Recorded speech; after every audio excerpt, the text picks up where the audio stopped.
말씀의 제목은 불의함 속에서 성도의 삶이란 제목으로 말씀을 나누겠습니다. 우리는 지난주부터 이 대제사장 무리들이 어떻게 예수님을 불의한 방식으로 대하고 있는가를 보았습니다. 예수님은 한밤중에 붙잡히셨고 불법적으로 한밤중에 재판을 받으셨습니다. 그것도 대제사장이 아니라 자격 없는 안나스의 집에서 때리고 신문을 당했습니다. 그러나 그들의 뜻대로 되어지지 않자 이 대제사장 무리는 예수님을 가야바의 집을 거쳐서 빌라도의 집으로 옮기우고 있다고 성경은 말씀하고 있습니다. 사도 요한은 가야바의 집에서 있었던 일을 생략하고 곧바로 이방인 빌라도의 집으로 넘어가는 것을 그리고 있습니다. 왜 하나님은 당신의 아드님의 사역 십자가에 오르는 과정을 이처럼 불의하고 무도한 집단의 방식으로 행하고 계실까요? 우리는 이것을 생각을 해봐야 됩니다. 의로우신 하나님이라면 의로운 방식으로 당신의 일들을 이루실 수 있을 텐데 왜 이처럼 불의한 과정을 통해서 예수님을 십자가로 인도하실까요? 요한은 그 이유를 우리에게 말해줍니다. 불의함의 한 복판에서 참된 그리스도인들은 어떠한 태도를 취할 수 있는지를 또한 오늘 본문에서 확인받을 수가 있습니다. 그래서 우리는 오늘 본문을 보려고 합니다. 먼저 사도 요한은 베드로의 부인에 대한 설명을 먼저 하고 있습니다. 25, 26, 27절이 베드로가 부인하고 있음을 보여줍니다. 그런데 베드로는 어떤 사람입니까? 누구보다도 예수님과 함께 하겠다고 호언장담했던 사람이었습니다.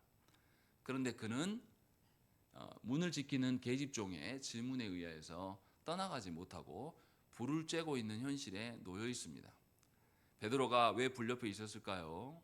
마땅히 있을 것이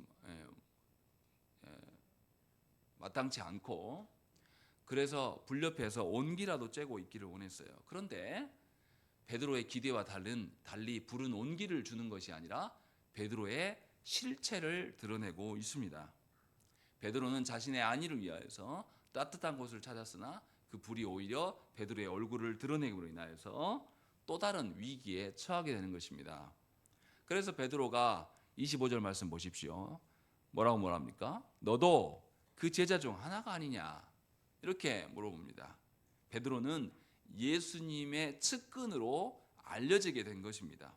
만약에 베드로가 예수님의 측근이 아니라 복음의 증인으로서 알려졌다라면 이런 위기감에 쌓이지 않았을 것이고 베드로는 복음의 증인이라는 떳떳함으로 하나님 앞에 섰을 것입니다. 그런데 베드로는 예수님의 측근, 인간관계의 그 어떠함으로 밝혀짐으로 말미암아서 더 위험한 상황에 노출되고 말았습니다. 우리도 신앙생활하면서 누군가의 관계로 인하여서 주 앞에 서려고 하는 경우가 많습니다. 그러나 미안하지만 여러분들이 사람 누군가의 관계로 서게 된다면 여러분들은 그 관계 유지에 발바둥을 치느라 오히려 미련한 삶, 어리석은 삶을 살아가게 될 것입니다. 그렇지 않고 하나님의 말씀에 근거한 복음의 증인으로서의 나의 정체성이 드러난다면 여러분들은 사람과 세상과 하나님 앞에서 떳떳한 자로 살아갈 수가 있게 될 것이라는 것입니다. 그런 점에서 베드로의 두 번째 부인은 매우 충격적입니다. 아무리 그가 수제자였어도 그의 삶은 사람 관계의 어떠함으로 비춰지고 있기 때문이라는 것이죠. 그러니 저와 여러분들은 예수를 따르는 사람, 복음을 따라가는 성도로 살아가야 돼요. 정향교회의 누구의 엄마, 누구의 아빠, 누구의 친한 사람으로서 여러분들이 살아간다면 여러분들은 매 관계 때마다 위기에 봉착하게 될 것입니다. 요한은 그 이야기를 우리에게 알려주고 있어요. 결과적으로 예수님은 베드로도 부인하기 때문에 홀로 그 길을 걸어가십니다. 예수님은 창조 시에도 홀로 계셨어요. 물론 삼위일체 하나님과 함께 하셨지만 누구도 없이 홀로 가신 거기를 이제 구원의 사역, 재창조의 사역도 홀로 걸어가고 계신다는 것입니다. 무슨 말씀입니까? 저와 여러분들이 복음의 증인으로 살지 않고 예수님과 어떤 친한 관계로 살아간다면 주님은 오늘도 홀로 그 길을 걸어가게 되실 것입니다. 그러니 우리는 말씀에 반응하는 사람이 되어야 됩니다. 두 번째로 베드로가 이렇게 부인했음에도 불구하고 26절 말씀 보십시오. 베드로를 알아보는 사람이 또 있습니다. 베드로에게 귀를 잘린 사람의 친척이라 라고 말씀하고 있는 겁니다. 베드로가 아마 후회했을 거예요. 어젯밤에 내가 의분이 일어나서 칼을 빼가지고 말구의 귀를 잘라버렸는데 내가 그렇게 안 했으면 이런 추궁을 안 당했을 텐데 라는 그런 상황에 놓인 것이죠. 무슨 말입니까? 베드로는 어제 일어난 분노를 다스리지 못한 결과로 인하여서 위험에 봉착하고 있는 것입니다. 많은 그리스도인들이 이렇게 자신의 정서를 하나님 앞에 내어놓지 아니하고 자신이 챙기고 갖고 있음으로 말미암아서 절제하지 못함으로 더욱더 위기 가운데 떨어지는 것을 우리는 보게 됩니다. 예수님은 칼로 일어난 자는 칼로 망한다고 말씀하셨어요. 베드로가 그것을 고스란히 받고 있는 겁니다. 여러분들도 신앙생활 하나 할 때 여러분들의 안위를 지키기 위해서 그것을 참지 못하고 인내하지 못하고 다른 선택을 하게 되면 그 선택으로 인하여서 다시금 여러분들은 위험 가운데 놓이게 될 것입니다. 베드로는 그래서 그 상황에 놓여 있고 그로 말미암아 주님을 완전히 부인하게 됩니다. 그래서 마태는 이렇게 설명해요. 그가 저주하며 맹세하여 이르되 나는 그 사람을 알지 못하노라 하니 곧 닭이 울더라 라고 되어 있습니다. 그냥 부인한 게 아니에요. 베드로가 저주하고 맹세까지 했다라고 이야기를 하고 있는 것입니다. 베드로는 예수님을 하나님의 아들로 그리스도로 고백했던 사람입니다. 그랬던 베드로의 그 한 입에서 저주까지 나오고 있는 현실이에요. 야고보 선생이 타락한 자들을 이야기할 때에 한 입에서 찬송과 저주가 함께 나온다. 이것은 너무나 비정상적인 상황이다라고 말씀하셨습니다. 베드로가 지금 그런 상황에 놓여 있는 겁니다. 베드로는 앞전에 주님을 하나님의 아들이시고 그리스도십니다 라고 고백했던 자였어요. 그러나 이제는 예수님을 부인하는 것만이 아니라 예수님을 부인한 것에 대한 맹세를 한 뿐만 아니라 저주까지 하고 있는 겁니다. 여러분들은 무엇을 근거로 살아가십니까? 하나님의 복음의 증인으로서 하나님의 온전하심 앞에 서지 않는 자는 한때는 하나님을 찬양했을지 몰라도 그의 결국은 하나님을 저주하는 자로 설 수밖에 없는 것입니다. 신앙생활을 어중간하게 해서는 안 돼요. 여러분들은 그리스도인입니다. 여러분들의 삶을 보면서 그리스도인답지 않은 것과 별개로 삼위 하나님께서 여러분들을 그리스도인으로 삼으셨어요. 삼위 하나님의 행하심이 우리가 드러낸 일들보다 훨씬 강력하다는 걸 여러분들이 믿는다라면 여러분들은 복음의 증인으로 살아야 됩니다. 그런데도 여전히 하나님의 그 어떠하심보다도 사람의 어떠함으로 살아가는 분들이 교회 안에 참 많습니다. 여전히 사람 관계가 중요하고 여전히 사람의 어떠함으로 살아가는 자는 반드시 그 입에서 찬송과 저주가 함께 나오는 비극을 경험하게 될 것입니다. 그러니 베드로의 부인 앞에서 우리는 우리 자신을 살펴봐야 돼요. 그런데 요한은 이것을 저주로만 말하지 않습니다. 요한은 뭐라고 되어 있습니까? 27절 말씀 읽겠습니다. 시작.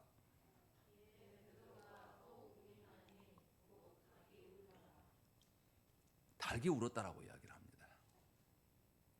요한은 그 뒤의 상황을 설명하지는 않아요.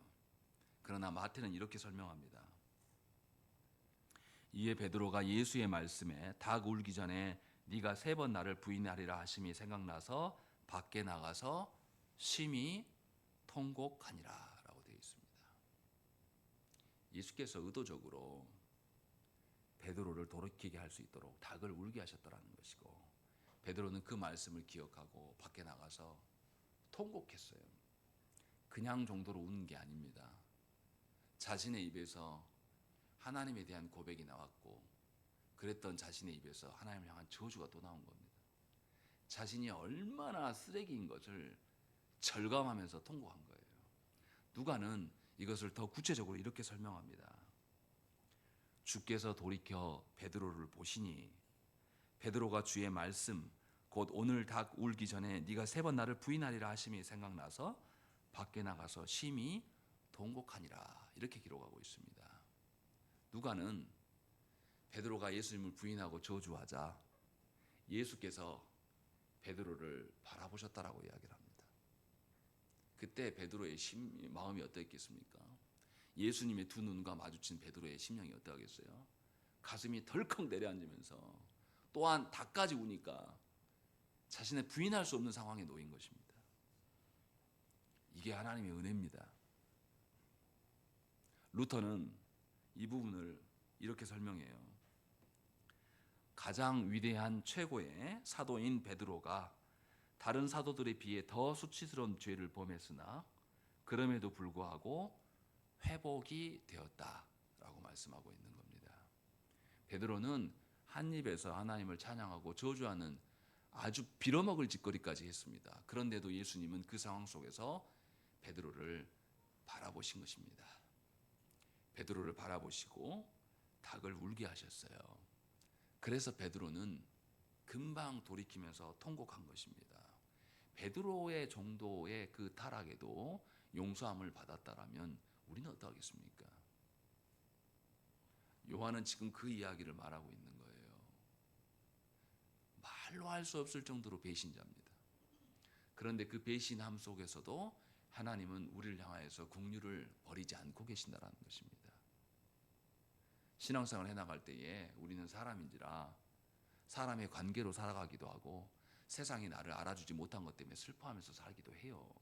그래서 더 위기에 빠지기도 합니다. 그러나 그런 우리들을 잘 아시는 하나님은 여전히 우리를 향하여서 경종을 울리십니다. 그런 우리를 향하여서 하나님은 경종을 울리신단 말이에요. 그렇게 해서 하나님의 자녀들을 돌이키게 하신다는 것이죠. 이게 매우 충격적인, 베드로가 평생을 살아가면서 이때를 계속 기억할 겁니다. 재판정에 서신 주님이 베드로를 바라보실 때, 멀맞이해서 그를 바라봤을 때 그 눈빛, 베드로가 어떻게 있겠습니까? 베드로가 그것을 잊지 못하고 살아갈 것이, 하나님께서 타락하고 하나님을 향하여서 계속 대적하는 우리를 향하여서도 그 시선을 우리에게 놓지 않으시고 계신다는 것입니다. 요한은 그것을 그려내고 있는 거예요. 그래서 은혜인 것입니다. 여러분들의 행한 바를 놓고 그것을 붙들고 씨름하지 마세요. 저와 여러분들의 행한 바는 딱 그 모양입니다. 그냥 하나님께서 베푸신 구원은 하나님께서 행하신 일이에요. 그러니 저와 여러분들은 하나님의 행하신 일에 몰두해야 됩니다. 요한은 그것을 의도적으로 설명하고 있는 겁니다. 그리고 이제 28절부터 이 유대인들이 얼마나 불의한 것인가를 반복적으로 강조해서 보여주고 있습니다.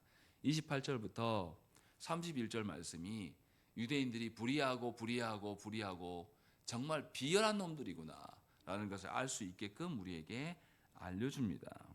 먼저 기억해야 될 것은, 우리가 이미 앞서서 유대인 이 대제사장 무리는 불법을 자행했어요. 밤에 재판을 했죠. 그것도 대제사장의 집도 아닌 안나스의 집에서 했고, 그리고 가야바의 집까지 가서 털 거 다 털었어요. 그래도 안 되니까 이제 이방인의 집으로 예수님을 옮깁니다. 이렇게 이방인의 집으로 옮기는 것은 예수님을 공정하게 재판하려고 하는 것이 아니에요. 예수님을 효과적으로 제거하려고 하는 것입니다. 그러면서도 이들이 악한 것이 뭐냐면, 예수님을 이렇게 죽이겠다라고 한 전 과정을 설계하였음에도 불구하고 자신들의 손에 피 묻히고 싶지 않은 겁니다. 책임을 회피하고 싶은 거예요. 그래서 이들은 예수님을 빌라도에게 넘깁니다. 아주 추접스러운 인간인 것이죠. 죽이고는 싶고 죽이는 일에 대한 책임을 지고 싶지 않은 겁니다. 마태복음에 보면 유다가 예수님을 팔아 넘긴 것을 보고 후회합니다. 그리고 은 30 받은 것을 다시 대제사장에게 돌려줘요. 그리고 자신이 무지한 피를 팔고 죄를 범했다고 고백합니다. 그때 이 종교 지도자들이 뭐라고 말합니까? 그것이 우리랑 무슨 상관이냐? 네가 당해라! 라고 이야기를 합니다. 제사장은 원래 어떤 직분입니까? 죄를 회개하고 백성이 다가오면 그 죄에 대해서 하나님께 고하는 자가 돼야 돼요. 그런데 이 악랄한 자들은 유다의 회개를 두고 네 책임이야. 나랑 무슨 상관이야. 라고 말하면서 떠넘기는 아주 더러운 짓을 보여줍니다. 마태는 이것을 기록하고 있어요. 이것만 있지 않아요. 28절 말씀 보십시오. 이들이 정말 추접스러운 게 나타나요. 28절 읽겠습니다. 시작.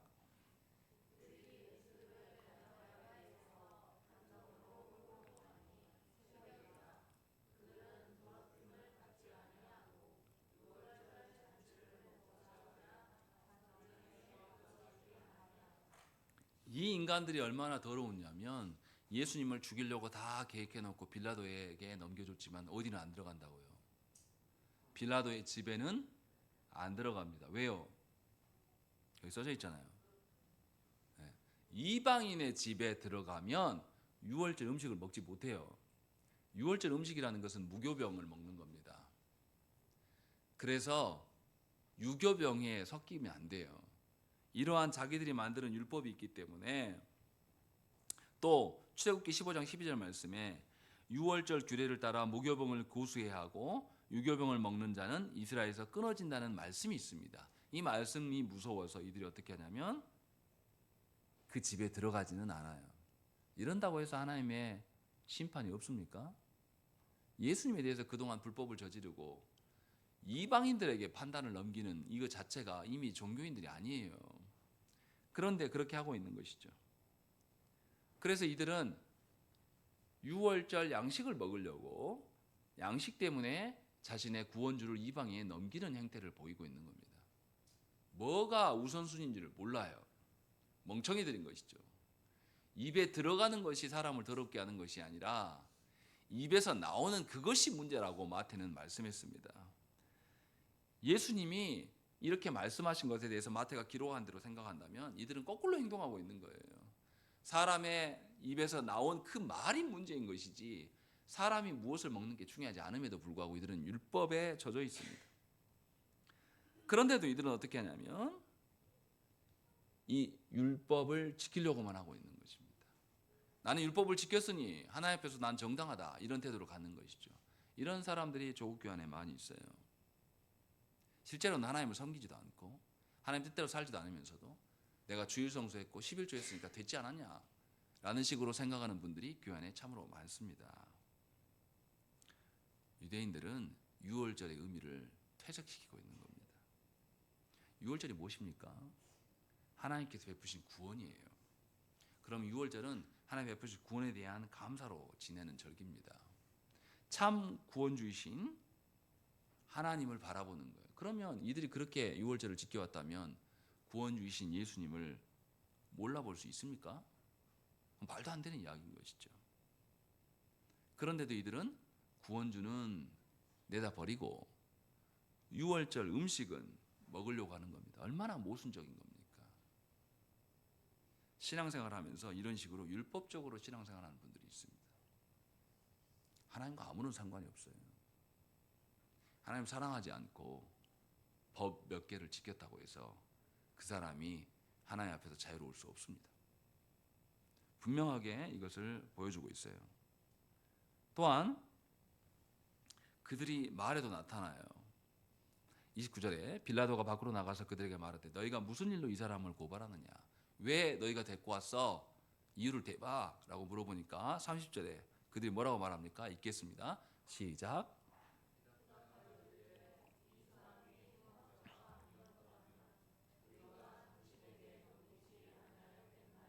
예. 증거가 있습니까? 없습니까?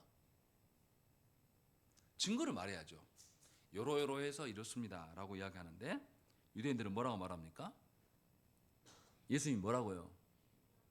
범죄자야. 이 말은 뭡니까? 범죄자라고 누가 판결했다는 거예요? 자기들이 판단한 겁니다. 그리고 빌라도에게 데려왔어요. 그럼 빌라도는 뭐가 되는 겁니까? 빌라도를 재판관으로 인정하는 거예요? 안 하는 거예요? 호구로 보는 거잖아요. 이미 그 사람이 범법자다라는 거 누가 다 결정했어요? 지네들이 다 결정해놓고 데려와가지고 빌라도한테 맡긴단 말이에요. 빌라도는 이용당하는 거지 않습니까? 그래서 빌라도가 뭐라고 말합니까? 31절에 빌라도가 이르되 너희가 그를 데려다가 너희 법대로 재판하라. 왜 증거도 없이 데려왔어? 너희 마음대로 범법자라고 말하는 거면 내가 호구냐? 니네 재판장 가서 다시 해 라고 이렇게 말하고 있는 겁니다. 그러니까 유대인들은 올바른 법정 필요 없어요. 그냥 빌라도 이용해서 무죄한 예수님을 처리하고 싶은 겁니다. 요 방식으로 나와 있어요. 그리고 그 뒤에 더 악한 이야기가 나옵니다. 31절에 유대인들이 이르되, 거기서부터 읽겠습니다. 시작. 예, 이들이 뭐라고 이야기합니까? 사람을 죽이는 권한이 우리에게는 없기 때문에 데리고 왔다라고 이야기하는 겁니다. 그러면 예수님을 죽이고 싶다는 거예요? 죽이지 않고 싶다는 겁니까? 언제나 재판 없고 죽이려고 데리고 왔어. 그러니 네가 죽여줘. 이 말 아닙니까? 유대인들이 엄청 악한 자들이에요. 이들은 뭐냐면 빌라도라는 세속의 법정을 존중합니까? 존중하지 않습니까? 존중하지 않아요. 예수님이 범법자고 죽어야 될, 사형을 당해야 될 걸 누가 다 정했어요? 자기들이 이미 정해버렸습니다. 그리고 형식적으로만 빌라도의 법정을 이용하려고 하는 굉장히 교만한 태도를 보이고 있는 겁니다. 무슨 말입니까? 교회 안에서 이들이 오랫동안 종교적인 파워로 인하여서 자기들이 결정하면 그것을 법으로 알고 살아온 자들이에요. 그래서 세상 법정도 무시합니다. 이런 사람들이 조국교회 안에 굉장히 많아요. 하나님을 운운하면서 누가 나쁜 놈이야 라고 정하면 성도들이 다 나쁜 놈으로 따라야 된다고 생각하는 종교꾼들이 교회 안에 너무나 많습니다. 그래서 대통령으로 뽑아놓은 자가 국민들을 향하여서 군대를 동원해서 국민들을 향하여서 국민이 뽑아놓은 그 국회의원들에게 총칼을 겨누고 그런 일들을 했는데도 불구하고 이 더러운 종교꾼들이 여전히 윤석열을 옹호하고 나가는 현실이 교회 안에 있다는 것입니다. 뭐 한 겁니까? 하나님을 이용해서 자기 하고 싶은 대로 살아온 자들이라고 증명해 주는 거예요. 예수님을 죽인 종교꾼들도 뭐냐면 하나님의 말씀에 순종하는 자로서 있는 것이 아니라 자기가 법이에요. 하나님 주신 권세를 가지고 가서 세상 법도 무시합니다. 예수님은 죄인이고 사형, 내가 그렇게 정하면 세상도 따라야 한다고 생각을 하는 겁니다. 그러지 않습니까? 교회 안에 타락한 자들이, 한국 교회 안에 타락한 자들이 윤석열을 하나님께서 세우신 사람이다 라고 말하고, 그 이미 세상법에서 그 사람은 탄핵으로 다 정 대통령도 아닌 자에게 여전히 대통령 운운하는 자들이 종교꾼들 가운데 굉장히 많고, 문제는 그 종교꾼들이 하는 말을 수많은 성도들이 따라가면서 존중하고 있다는 거예요. 이것은 예수님 시대 상황과 똑같습니다. 더러운 종교꾼들은 자기가 항상 결정권자였어요. 그래서 세상 법도 무시합니다. 목사들 중에 그런 인간들이 많아요. 장로들 중에 그런 인간들이 많습니다. 분명하게 요한은 이것이 불법이라고 말씀하고 있는 거예요. 하나님이 세우신 참된 지도자라면, 교회 직분자라면 세속에 세우는 권세도 존중할 줄 알아야 됩니다. 세상의 질서도 존중해요. 바울은 로마서 13장 1절 말씀에 세속의 모든 권세를 하나님께 세우셨다고 말씀하고 있습니다. 그러면 참된 종교 지도자면 세상의 법도를 존중해야 됩니다. 세상의 법도 존중할 줄 알아야 되는 것이 합당한 그리스도인이에요. 그런데도 조국교회를 보십시오. 교회 안에서 성범죄를 일으키고 세상에서 재판까지 받았는데도 그 사람을 여전히 목사라고 장로라고 인정하는 사람들이 있습니다. 또 어떻습니까? 교회 안에 헌금을 공금을 횡령해요. 그런데도 버젓이 성도들이 목사라고 인정하는 경우도 있습니다. 또 어떻습니까? 합동 측에서 내놓으라고 하는 어떤 큰 교회에서 예배당을 지는데 불법적으로 밑에 파들어가지고 공공의 영역을 차지하면서 예배당을 버젓이 지어놓고 이거 철거해라 라고 명령하니까 벌금만 내고 버티지 않습니까? 이런 작자들이 어떻게 하나님의 사람일 수 있냐 이 말이죠. 잘 기억하셔야 됩니다. 하나님의 사람은 세상의 법도 존중하는 사람이에요. 세상의 법을 무도하게 다 위법하면서 하나님의 뜻이니까 괜찮아 라고 말하는 사람들은 타락한 종교꾼들입니다. 지금 예수님은 그런 사람들과 맞서고 계신 거예요.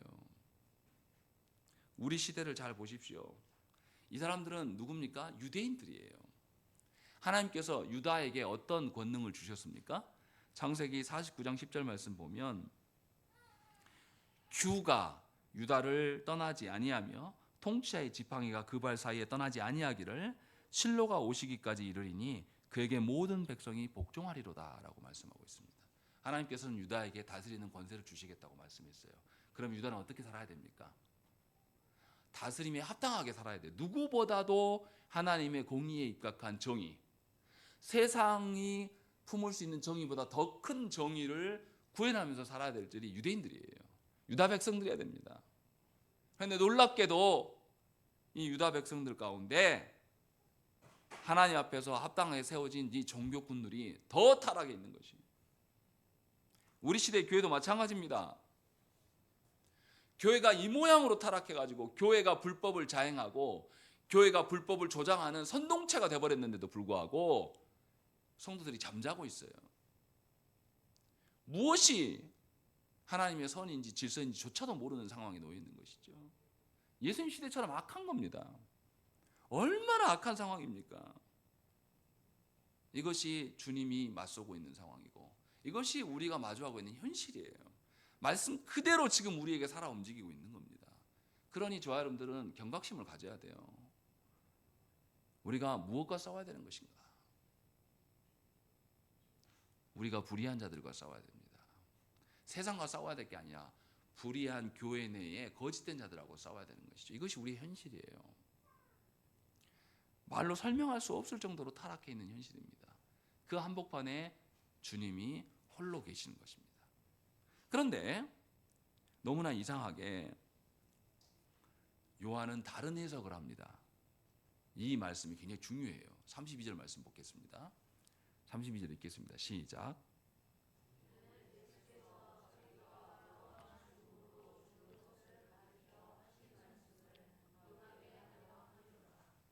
이렇게 불법에 이 비열함까지 갖춘 자들이 난리를 치고 있는 상황에 대해서 요한은 뭐라고 합니까? 주께서 하신 말씀이 응하여지고 있다. 이렇게 말씀하고 있는 겁니다. 얼마나 놀랍습니까? 대제사장 무리가 벌인 기소, 체포, 결박, 구속, 판결, 그리고 빌라도 법정까지 넘긴 것, 이 모든 것이 부당함과 불의함과 억울함으로 가득 차 있어요. 그런데 다른 관점으로 요한은 해석하고 있다는 것입니다. 이 불의함 속에서도 예수께서 하신 말씀이 성취되고 있다. 이 말씀을 지금 하고 있는 거예요. 참된 그리스도인이라면 이 두 가지 측면을 모두 고려해야 됩니다. 하나님께서 우리의 현실을 다스리시고 주장하십니다. 우리가 보기에 정말로 타락하고 부당하고 억울한 조국교회 현실이에요. 그래서 입에 담을 수조차 없을 정도의 현실이 조국교회 안에 있습니다. 그러한데도 그 교회를 다스리시는 분은 누구십니까? 하나님이심을 잃어버려서는 안 된다라는 것입니다.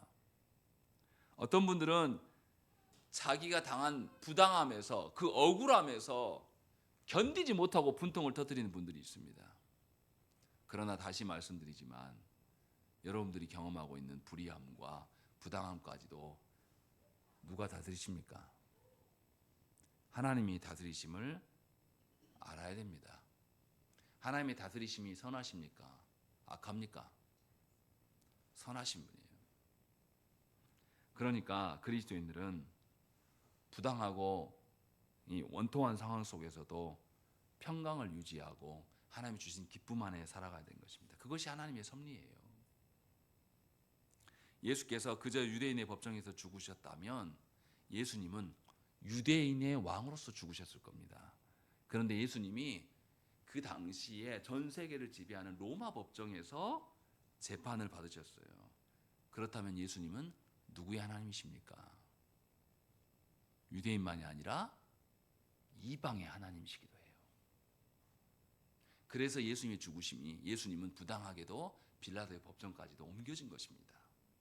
그렇게 해서 온 인류를 향한 하나님의 구원의 유일한 방편임을 우리에게 알려주는 것이 예수님이 부당한 죽으심이에요.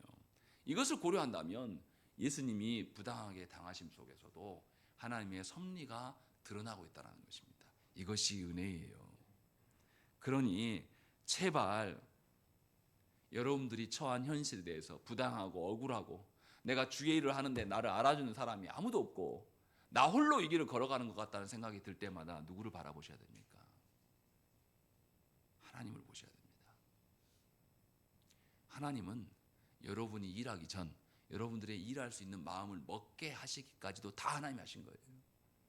그렇게 해서 당신의 교회를 이끌어 가신 하나님입니다. 그러니 지독히도 부당하고 억울한 조국교회 현실 속에서 왜 교회가 말씀이 아닌 다른 것에 열중할까? 왜 수많은 조국교회 성도들이 말씀에 반응하지 않고 다른 것에만 반응할까로 인하여서 억울함 가운데 괴로움으로 살아가는 것은 하나님의 다스림을 인정하지 않는 교만한 태도라는 것입니다. 요한은 지금 그 이야기를 하고 있는 거예요. 참된 그리스도인들은 아무리 억울하고 분통하고 괴로운 삶을 살아가도 그 속에서 하나님의 다스리심을 헤아릴 줄 아는 자들이에요. 우리가 다 이해할 수 없지만 하나님이 나의 이 더러운 상황을 다스리심을 믿는다라면 우리는 누구를 바라보겠습니까? 하나님을 바라보고 하나님을 소망할 거예요. 요한은 이것을 발견한 겁니다. 그래서 이렇게 부당함 속에서도 예수께서 말씀하신 대로 말씀이 성취되고 있다. 이 이야기를 하고 있는 겁니다. 이것이 은혜예요. 이것이 하나님의 다스리심입니다. 그러니 말씀을 알지 못하고는 절대로 하나님과 함께 살아갈 수가 없는 겁니다. 하나님이 일러주시는 그 말씀대로 살아가지 않고서는 절대로 고난과 역경과 원통함과 억울함에서 기뻐하며 살아갈 수가 없는 거예요. 여러분 자신을 돌아보십시오. 여러분들 삶이 정말로 즐겁고 기쁩니까? 여러분들의 삶이 불의하고 원통하고 억울한 일이 수없이 많은데도 여전히 여러분들이 기뻐하고 계십니까? 그렇지 않다면 여러분들 잘못 살아가고 계신 거예요. 하나님의 다스리심을 여전히 인정하지 않고 살아가는 것입니다. 내 뜻대로 되고 내가 기대한 대로만 돼야지 해거리는 성도는 자기가 주인 되고 싶어서 살아가는 성도입니다. 그런 성도는 자라갈 수가 없어요. 그런 성도는 하나님의 다스림 앞에 의연하게 서지 못하는 자가 되는 것입니다. 정말로 성숙한 그리스도인들은 불의함 중에도 하나님의 섭리를 인정할 줄 아는 성도입니다. 부디 여러분들이 누구보다도 불의함 중에서도 소망을 말하는 자로, 원통함 중에서도 하나님의 기쁨을 바라는 자로 사시기를 간절히 축원합니다. 또 계속 말씀 읽어가 보면 빌라도가 33절부터 35절의 말씀 보면 빌라도가 예수님을 신문하는 장면이 나타나요. 그런데 굉장히 독특합니다. 빌라도가 뭐라고 물어봅니까? 예수님께 33절에 네가 유대인의 왕이냐라고 물어보는 것이죠. 이 빌라도가 예수님을 로마의 반역자로 보는 겁니까? 유대인의 왕으로 보는 겁니까? 유대인의 왕으로 보고 있는 거예요. 빌라도는 놀라울 정도로 뭐냐면 하나님의 섭리대로 행동하고 있는 겁니다. 예수님 유대인 왕으로 오셨거든요. 그래서 그것을 보여주고 있는 거예요. 예수께서 뭐라고 말씀합니까? 34절에 네가 스스로 하는 말이냐 들어서 하는 말이냐라고 이야기하는 거예요. 이거 유대인의 왕이냐고 물어본 거는 스스로 한 말입니까? 들어서 한 말입니까? 들어서 한 말이잖아요. 다시 말하면 빌라도는 주체적으로 자기 재판정을 운영하지 못하고 있는 거예요. 그가 왕이지만 분봉 왕이지만 총독이지만 힘이 있지만 자기의 권한대로 행동하지 못하고 있음을 요한은 말하고 있는 겁니다. 이 예수님의 말씀을 보고 나니까 빌라도가 부끄러워요. 신경질 난단 말이에요. 그래서 35절에 이렇게 말합니다. 읽겠습니다. 시작.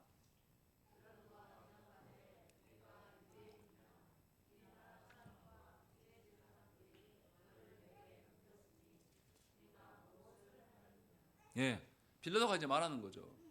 네가 유대인의 왕이라면 왜 유대 종교 지도자들이 나한테 너를 넘기냐? 네가 뭔 일 했냐? 라고 물어봐요. 근데 예수님은 어떻게 하십니까?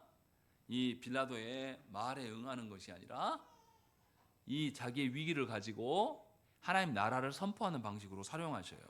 그래서 36절과 37절에 하나님의 나라의 특징을 주님이 말씀하십니다. 하나님 나라는 이 세상에 속하지 않았다라고 말씀합니다. 그래서 세상과 더불어 멸망하지 않아요.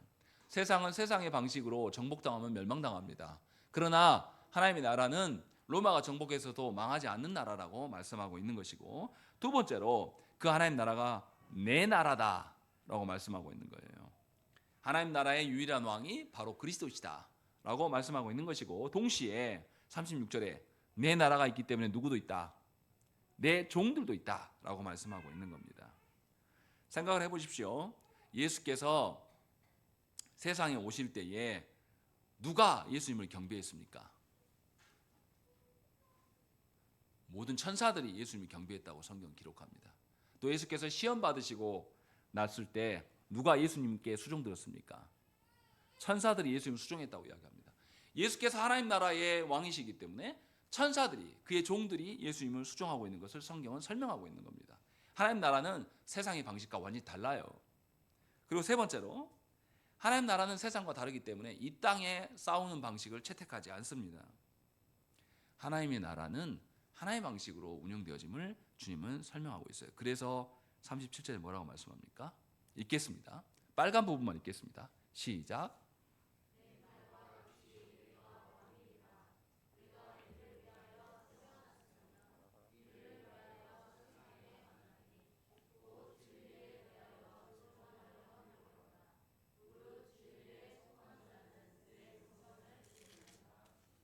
예수님 놀라운 말씀하는 게 뭐 때문에 오셨다고요?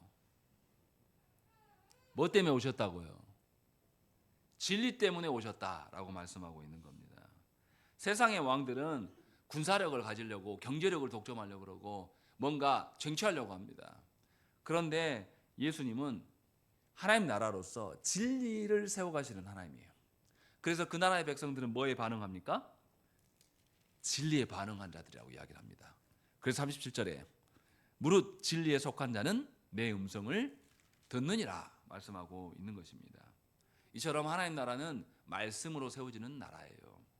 그래서 38절에 이렇게 말합니다. 빌라도가 이르되 진리가 무엇이냐 하더라. 이 말을 하고 다시 유인들에게 나가서 이르되 나는 그에게 아무 죄도 찾지 못하였노라. 빌라도가 짜증난 거예요. 알아들을 수 없는 말을 하고 있으니까 네가 말한 진리가 뭐야? 하면서 비꼽난 말이죠. 그러고 나서 유대인들에게 가서 야, 얘 죄 없는데? 라고 이렇게 말하고 있는 상황이에요. 무슨 말입니까? 세상은 하나님의 진리를 알 수가 없어요. 그러나 빌라도가 하나님의 뜻대로 누가 무죄함을 선언합니까? 예수님 무죄함을 또 선언해요. 분명히 빌라도는 세상 왕입니다. 그런데 하나님의 뜻대로 예수님 무죄하심을 밝혀줘요. 그렇다고 해서 진리에 반응할 수 있는 사람은 아닌 한계가 무엇인지도 분명하게 우리에게 보여주는 것입니다. 여러분들은 진리에 반응하는 자들입니까? 여러분들 무엇에 반응합니까? 여러분들의 상황과 처지, 세상 사람들이 여러분들을 대하는 태도에 반응하는 자들입니까? 성도는 하나님 나라 백성으로서 진리에 반응하는 자야 된다고 설명하고 있는 겁니다. 빌라도는 로마의 총독이었지만 진리에 반응할 줄 몰랐어요. 그러면서도 하나님의 다스림 가운데 예수님이 무죄하다는 선언은 하는 그런 꼭두각시에 불과합니다. 왕이었지만, 총독이었지만. 그러나 하나님의 사람들은 진리에 반응하는 자입니다. 아까 우리가 읽었던 고린도전서 6장 2절 말씀에 성도가 세상을 판단할 것을 너희가 알지 못하느냐, 세상도 너희에게 판단을 받겠거든 지극히 작은 일 판단하기를 감당하지 못하겠느냐, 우리가 천사를 판단할 것을 너희가 알지 못하느냐, 그러하거든 하물며 세상 일이랴. 사도 바울은 고린도 성도들에게 물어보는 겁니다. 너희가 하나님 앞에서 판단하는 자이냐, 하나님 말씀으로 판단하는 자이냐, 세상의 기준으로 판단하는 자이냐고 묻고 있는 겁니다. 여러분들이 세상 일로 반응하면서 세상 일에 놀아나는 사람이라면 여러분들은 그리스도인이 아니에요. 하나님의 말씀으로 판단하고 하나님의 말씀으로 판단받기를 소망하는 살아가는 자가 진리에 발성할 수 있고 진리의 왕이신 예수님께 반응할 수 있는 자라고 성경은 우리에게 말씀하고 있는 겁니다. 이것이 주시는 놀라운 말씀의 권능이에요. 그래서 마지막에 빌라도가 생각합니다. 이 무지한 사람을 내가 손으로 피 묻히면 안 되겠구나 라고 해서 유월절에 한 사람을 사면해 주는 그 관례를 활용합니다. 그래서 유대인들에게 누구를 살려줄 거냐라고 물어보니까 유대인들이 누구를 선택합니까? 바라바를 선택해요. 이것이 매우 악한 일입니다. 생각을 해보십시오. 유월절은 어떤 겁니까? 누가 누구를 사면해 준 날입니까? 하나님께서 이스라엘 백성들을 사면해 준 날이에요. 그럼 사면의 권한이 사람에게 있습니까? 하나님께 있습니까? 하나님께 있어요. 유월절은 하나님이 사면해 주시는 겁니다. 하나님께서 미천한 우리들을 사면해 주신 것에 대해 감사하는 절기가 유월절의 절기의 의미예요. 그러면 우리가 누군가를 사면하는 거 마음대로 선택하면 됩니까? 안 됩니까? 안 돼요. 그런데 이 제사장 무리들은 뭐 하고 있는 겁니까? 자신들이 사면의 권한을 선택합니다. 그것도 하나님의 기준대로 선택하지 않아요. 요한은 바라바가 누구라고 말합니까? 강도였다고 밝힙니다. 다른 성경에 보면 요한이 폭동을 일으킨 사람이에요. 바라바가 폭동을 일으킨 사람입니다. 그러니까 로마에도 반기를 든 사람인 것이죠. 문제가 많은 사람이에요. 그런데 이 유대 종교 지도자들은 불의한 방식으로 사람을 선택합니다. 이들이 하나님의 공의에 입각해서 사람을 선택합니까? 자신들이 하고 싶은 대로 선택합니까? 자신들이 하고 싶은 대로 선택하는 거예요. 유월절은 하나님의 선택의 날이에요. 자신들의 선택의 날이 아닌데도 이렇게 행동합니다. 이 사람들은 유월절을 존중하는 사람들이 아니에요. 악한 자들입니다. 여러분들은 누구 앞에 반응하는 자들입니까? 하나님께서 말씀을 우리를 다스리신다고 하셨으면 우리는 말씀에 반응해야 될 자들이에요. 우리가 선택할 것이 아니라 하나님의 선택을 존중하면서 하나님의 선택을 신뢰하면서 하나님이 선택하셨기 때문에 내가 아무리 억울한 상황이 있다 할지라도 그것이 기쁨인 것으로 알고 살아가야 된다는 것이에요. 이번 주에 규원이가 중학교가 배정이 됐어요. 서초는 남학생들은 대부분 다 서석중이나 광덕중 합니다. 그래서 6학년 되면 다른 학교 남학생들이 전학 오는 학교예요. 그럼 저희도 어디를 기대했겠습니까? 서석중을 저도 기대를 했습니다. 아침 10시에 딱 했는데 어디가 나왔을까요? 희연이가 다니는 상일중학교가 딱 6명밖에 안 가는 그 상일중학교에 규현이가 뽑혀서 간 거예요. 억울합니다. 1학년 때 6학년까지 우리는 이 자리 다 지키고 계속 다녔는데 왜 하필 우리 아들이냐? 이런 태도는 올바르지 않습니다. 그 내 마음에 안 들어도 하나님의 뜻하신 바를 찾으려고 하는 게 맞아요. 내 마음에 안 들어도 하나님이 벌어주신 일은 하나님이 다스리십니다. 하나님이 다스리심을 믿고 신뢰함으로 그곳에 서는 것이 합당한 성도의 삶이에요. 근데 제가 여러분들의 상황을 비유로 말하지 않은 것은 여러분들이 마음이 상하실까 봐 그런 것뿐입니다. 말씀을 잘 알아들으셔야 됩니다. 우리의 인생길에 우리 마음대로 되어지지 않는 일은 많습니다. 거기에 실망하고 거기에 내 감정을 다 쏟아부으면서 왜 하나님은 나한테 이렇게 하신디? 왜 하나님은 하고 많은 사람들 중에 나한테 이렇게 하지? 이런 삶으로 살아가면 인생을 좀먹습니다. 저도 20대 때 하나님께서 길을 열어주지 않는 것에 대해서 이상하고 이해가 안 돼서 수차례 하나님께 원망한 적이 있습니다.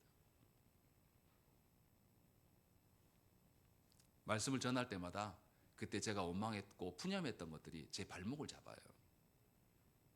베드로가 그랬던 것처럼 여러분들의 삶이 어떠할더라도 그 속에서 하나님의 다스림을 존중하시기를 빕니다. 그것이 성도예요. 그것이 복받을 유일한 방책입니다. 하나님이 주신 현실 안에서 여러분들 할 수 있는 일을 찾으십시오. 하나님의 다스리심을 헤아리면서 하나님 보여주십시오. 하나님께서 나에게 말도 안 되는 상황을 주셨지만 내가 이 속에서도 하나님께 감사함으로 순종하면서 살았습니다. 한 달란트 받은 종이 오히려 적은 것을 받았기에 더 충성하면서 하나님 앞에 온전히 섰더라면 누구보다도 칭찬을 들었을 것입니다. 그러나 한 달란트 받은 종은 자기 판단으로 생각을 했어요. 여러분들은 한 달란트 받은 종입니까? 아니면 불의함 속에서도 하나님의 다스림을 신뢰하면서 하나님을 찬양하는 자입니까? 함께 기도하시겠습니다.